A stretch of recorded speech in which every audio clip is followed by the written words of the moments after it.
আজকে দেখাচ্ছি ম্যাজিক তরল সারের দ্বিতীয় আপডেট। এটা পার্ট 2। দেখুন মানে গতকালকে যে আমি এটা ভিজিয়েছিলাম, আজকে সরষার খোল এটা ফুলে ফেপে দেখুন শক্ত হয়ে আছে।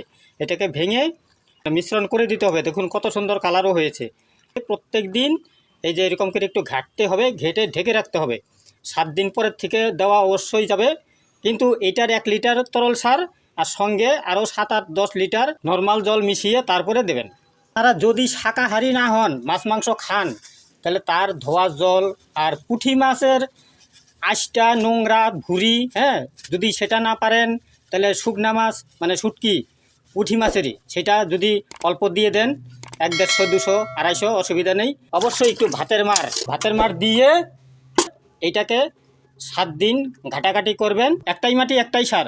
বন্ধুদেরকে শেয়ারিং করে একটা সুস্থ নিরোগী ধনী সমাজ বানাতে চ্যানেলটি সহযোগিতা করবেন। একটা লাইক আর কমেন্টস করে আপনার আশীর্বাদ দেবেন। অসংখ্য ধন্যবাদ। Thank you.